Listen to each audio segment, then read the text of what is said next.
योनि में देवता बनकर प्राणी जो अच्छे कर्म करता है या नीच योनि में जाकर प्राणी जो क्रूर कर्म करता है, उन कर्मों का उसे कोई फल नहीं मिलता। क्यों? क्योंकि वो सब भोग योनियां हैं। वहां प्राणी केवल अपने अच्छे बुरे कर्मों का फल भोगता है। इन योनियों में किए हुए कर्मों का पुण्य अथवा पाप उसे नहीं लगता। हे पार्थ, केवल मनुष्य की योनि में ही किए हुए कर्मों का पाप या पुण्य होता है, क्योंकि यही एक कर्म योनि है। इसका अर्थ यह हुआ कि यदि कोई पशु किसी की हत्या करे तो उसका पाप उसे नहीं लगेगा, और यदि कोई मनुष्य किसी की अकारण हत्या करे तो पाप लगेगा। बिल्कुल ठीक। परंतु यह अंतर क्यों?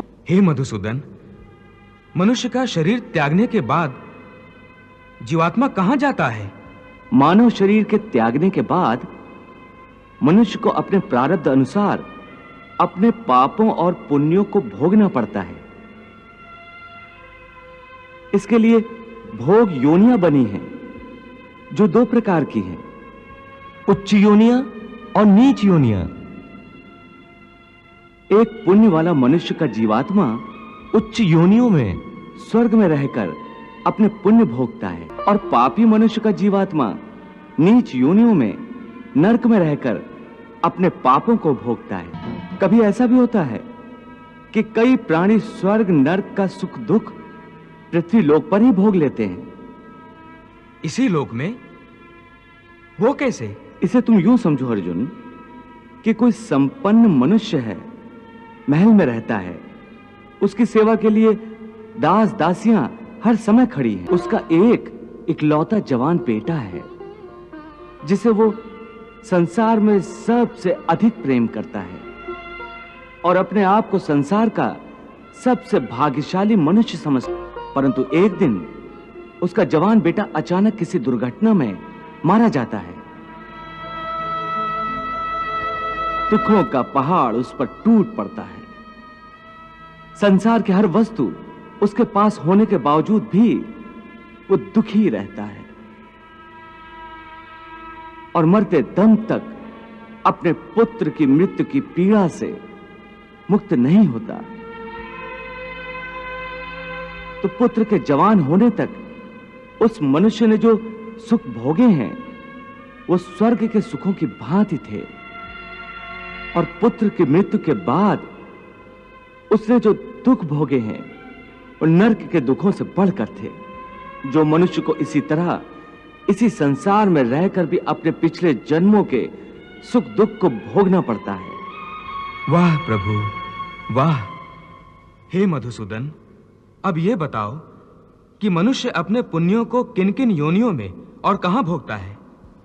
हे अर्जुन, पुण्यवान मनुष्य अपने पुण्यों के द्वारा किन्नर, गंधर्व अथवा देवताओं की योनियां धारण करके स्वर्गलोक में तब तक रहता है जब तक उसके पुण्य क्षीण नहीं हो जाते। अर्थात ये कि प्राणी के हिसाब में जितने पुण्य कर्म होते हैं उतनी ही देर तक उसे स्वर्ग में रखा जाता है। जब पुण्यों के फल की अवधि समाप्त हो जाती है तो उसे फिर पृथ्वीलोक में वापस आना पड़ता है और मृत्यु लोक में पुनर्जन्म धारण करना पड़ता है। प्राप्य पुण्य कृताम लोकान उष्यत्वा शाश्वती समाह शुचीनाम श्रीमताम गेहे योग भ्रष्टो अभिजायते। परंतु स्वर्गलोक में मनुष्य के पुण्य क्यों समाप्त हो जाते हैं? वहां जब वो देव योनि में होता है तो वो अवश्य अच्छे कर्म करता होगा, उसे इन अच्छे कर्मों का पुण्य तो प्राप्त होता होगा। नहीं अर्जुन, उच्च योनि में देवता बनकर प्राणी जो अच्छे कर्म करता है या नीच योनि में जाकर प्राणी जो क्रूर कर्म करता है, उन कर्मों का उसे कोई फल नहीं मिलता। क्यों? क्योंकि वो सब भोग योनियां हैं। वहां प्राणी केवल अपने अच्छे बुरे कर्मों का फल भोगता है। इन योनियों में किए हुए कर्मों का पुण्य अथवा पाप उसे नहीं लगता। हे पार्थ, केवल मनुष्य की योनि में ही किए हुए कर्मों का पाप या पुण्य होता है, क्योंकि यही एक कर्म योनि है। इसका अर्थ यह हुआ कि यदि कोई पशु किसी की हत्या करे तो उसका पाप उसे नहीं लगेगा, और यदि कोई मनुष्य किसी की अकारण हत्या करे तो पाप लगेगा। बिल्कुल ठीक। परंतु यह अंतर क्यों? इसलिए कि पृथ्वी लोक पर समस्त प्राणियों में केवल मनुष्य एक ऐसा प्राणी है जो विवेकशील है। वो अच्छे बुरे की पहचान रखता है। दूसरा कोई भी प्राणी ऐसा नहीं कर सकता। इसीलिए यदि सांप किसी मनुष्य को अकारण भी डस ले और वो मर जाए तो सांप को उसकी हत्या का पाप नहीं लगेगा। इसी तरह शेर दूसरे जानवरों की हत्या करता है तो उसे उसके पाप नहीं लगता। या बकरी का उदाहरण लो। बकरी किसी की हत्या नहीं करती, घास फूस खाती है। इस कारण वो पुण्य की भागी नहीं बनती। पाप पुण्य का लेखा जोखा अर्थात प्रारब्ध केवल मनुष्य का बनता है। इसीलिए जब मनुष्य अपने पाप और पुण्य भोग लेता है तो उसे फिर मनुष्य की योनि में भेज दिया जाता है।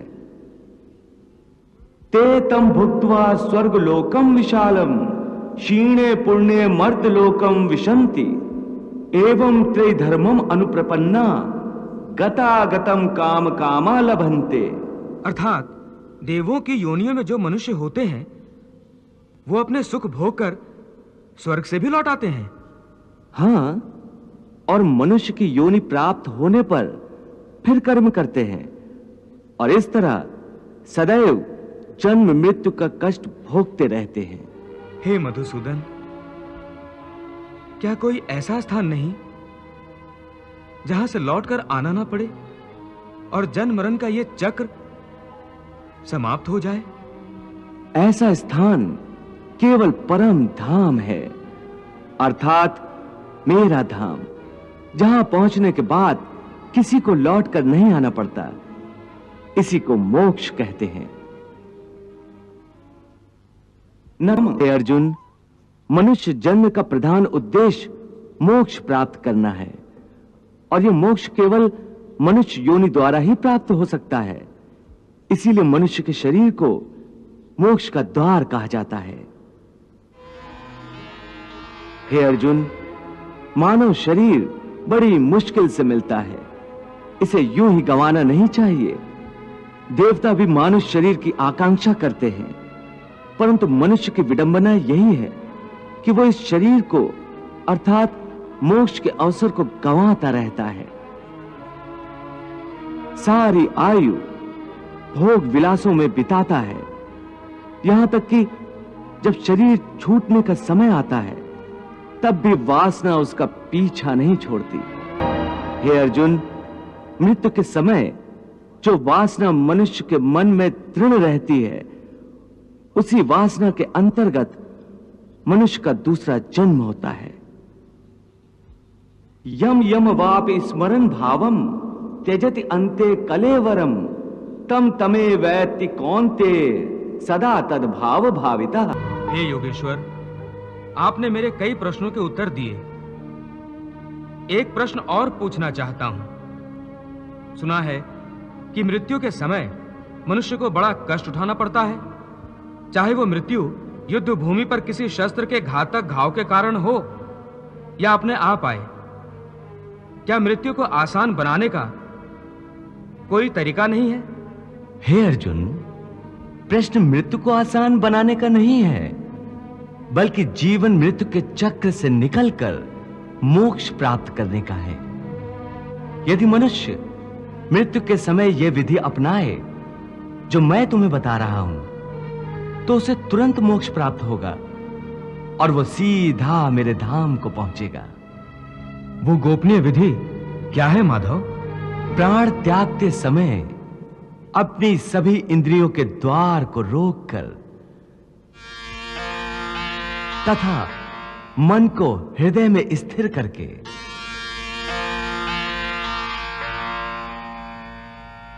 और प्राण को मस्तिष्क में स्थापित करके